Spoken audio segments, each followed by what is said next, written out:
ಹೊಸ ಕೆಲಸ ನಡೀತಾ ಇದೆ, ಪೇಮೆಂಟ್ ಆಗ್ತದೆ ಹೇಳಂಬಿ. ನಮ್ಮ ಅಣ್ಣ ಕೆಲಸ ಇಲ್ಲದೆ ಮನೇಲಿ ಖಾಲಿ ಇದ್ದಾನೆ. ನಮ್ ಸೆಟ್ಟಲ್ಲಿ ಯಾವ್ದಾದ್ರು ಕೆಲಸ ಸಿಗುತ್ತಾ? ಏನಣ್ಣ ಯೋಚನೆ ಮಾಡ್ತಿದ್ದೀರಾ? ಏನಿಲ್ಲ ಅಂಬಿ, ನಿಮ್ಮ ಅಣ್ಣ ಅಂತ ಹೇಳಿ ಒಂದೇ ಕಡೆ ಕೆಲಸ ಮಾಡೋಣ. ಇಬ್ಬರ ಮಧ್ಯೆ ಜಗಳ ಬರುತ್ತೆ ಅಂತ ಯೋಚನೆ ಮಾಡ್ತಾರೆ. ಅದ್ರ ಬಗ್ಗೆ ಯೋಚನೆ ಮಾಡ್ಬೇಡಿ ಅಣ್ಣ. ನಮ್ಮಿಬ್ಬರ ಮಧ್ಯೆ ಯಾವ ಜಗಳನೂ ಬರಲ್ಲ, ಅದನ್ನ ನಾನು ನೋಡ್ಕೊಂತೇನೆ. ಸರಿ, ಹಾಗಿದ್ರೆ ಬರಕ್ಕೆ ಹೇಳು. ಸರಿ ಅಣ್ಣ. ಜನ ಬೆಳೆದಂಗ್ ಬೆಳೆದಿ ಕೆಲಸ ಮಾಡ್ಬೇಕಾದ್ರೆ ಚಪ್ಪಲಿ ಹಾಕೊಂಡ್ ಮಾಡ್ಬೇಕಂತ ಗೊತ್ತಾಗಲ್ಲ.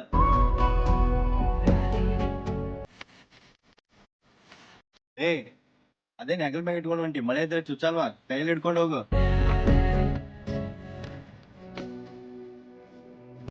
ಅಂಬಿ, ನಾನು ಅವತ್ತು ಹೇಳಿಲ್ವಾ ನಿಂಗೆ, ಅಣ್ಣ ತಮ್ಮ ಇಬ್ರು ಒಂದೇ ಕಡೆ ಕೆಲಸ ಮಾಡಿದ್ರೆ ಜಗಳ ಆಗುತ್ತೆ ಅಂತ. ಇವಾಗ ನೋಡು. ಅಣ್ಣ, ನೀವ್ ಅವ್ನ ಬಗ್ಗೆ ತಪ್ಪಾಗಿ ತಿಳ್ಕೊಂಡಿದ್ದೀರಾ. ಅವ್ನಿಗೆ ನಕ್ಕೋತ್ ಮಾತಾಡಕ್ ಬರಲ್ಲ, ಸುಳ್ಳು ನಾಟಕ ಮಾಡೋದು ಅಸ್ಸಲ್ ಬರಲ್ಲ. ನಮ್ಮ ಅಣ್ಣಗ್ ಗೊತ್ತಿರೋದು ಒಂದೇ, ನಿಜವಾದ ಪ್ರೀತಿ ತೋರ್ಸೋದು. ಅಣ್ಣನ ಪೂರ್ತಿಯಾಗಿ ಅರ್ಥ ಮಾಡ್ಕೊಂಡ ತಮ್ಮಗೆ ಜೊತೆಲಿ ಕೂಡ ನಿಜವಾದ ಪ್ರೀತಿ ಕಾಣಿಸುತ್ತೆ. ಅವ್ನ ನನ್ ಜೊತೆ ಕೋಪದಲ್ಲಿ ಮಾತಾಡಿದಾನೆ, ಆದ್ರೆ ನೀವೊಂದ್ಸಲ ಆಲೋಚನೆ ಮಾಡಿ ನೋಡಿ ಅವ್ನ ಎದಕ್ ಹಂಗಂದ ಅಂತ. ಆಮೇಲೆ ನಿಮ್ಗೆ ಅರ್ಥ ಆಗುತ್ತೆ. ಕೆಲಸ ಮಾಡ್ಬೇಕಾದ್ರೆ ಚಪ್ಪಲಿ ಹಾಕೊಂಡ್ ಮಾಡ್ಬೇಕಂತ ಗೊತ್ತಾಗಲ್ಲ. ಅದೇನ್ ಹೆಗಲ್ ಮ್ಯಾಗ ಇಟ್ಕೊಂಡು ಹೊಂಟಿ, ಮಳೆ ಇದ್ರೆ ಚುಚ್ಚಲ್ವಾ, ಕೈಯಲ್ಲಿ ಹಿಡ್ಕೊಂಡು ಹೋಗು. ನಿಮ್ಮ ಲೈಫಲ್ಲಿ ಕೂಡ ಇಂಥ ಒಬ್ಬ ಅಣ್ಣ ಇದ್ದೇ ಇರ್ತಾನೆ. ಈ ವಿಡಿಯೋನ ಅವನಿಗೆ ಶೇರ್ ಮಾಡಿ, ಲೈಕ್ ಮಾಡಿ.